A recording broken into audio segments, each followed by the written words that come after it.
মুসুরি বলে একটি গ্রাম ছিল। সেই গ্রামে এক কাঠুরিয়া এবং তার স্ত্রী বসবাস করত। তাদের অনেক কষ্ট করে দিন কাটতো। রোজ কাঠুরিয়া জঙ্গলে যেত কাঠ কাটতে, তারপর সেগুলি বিক্রি করে তাদের সংসার চলতো। কি গো, আজ কিছু বেশি কাঠ পেলে? না বউ, জঙ্গলে গাছ কাটতে কাটতে গাছ প্রায় শেষের দিকে, কাঠ বেশি হচ্ছে না। এইভাবে আর কতদিন চলবে? আচ্ছা, তুমি অন্য কিছু কাজ করতে পারো না? কে আর কাজ দেবে এখনকার দিনে? রোজকার মতোই সেদিনও কাঠুরিয়া গাছ কাটতে জঙ্গলে যায়। গাছ কাটার সময়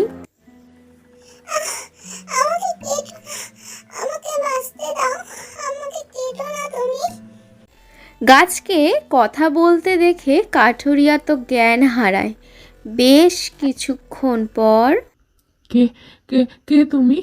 আমি গাছ, তুমি আমাকে কেটো না, আমাকে বাঁচতে দাও। গাছ না কাটলে আমি কাঠ পাবো কি করে? কাঠ বিক্রি করে আমার সংসার চলে, অনেক কষ্ট করে আমাকে সংসার চালাতে হয়। এই ছিপটা তুমি রাখো, আজ থেকে তোমাকে আর কাঠ কাটতে হবে না। তুমি এই ছিপটা পুকুর বা নদীতে ফেললে তুমি অনেক মাছ পাবে। সেই মাছ বিক্রি করে তোমার অভাব দূর হয়ে যাবে। কাঠুরিয়া ছিপ দিয়ে মাছ ধরে দেখে যে সত্যি সত্যি অনেক মাছ ছিপে আটকাচ্ছে। তারপর কাঠুরিয়া বাজারে একটা মাছের দোকান দেয়। তারপর থেকে তাদের জীবন সুখে কাটতে থাকে। একটি গাছ অনেক প্রাণ, তাই আমাদের গাছ কাটা উচিত নয়।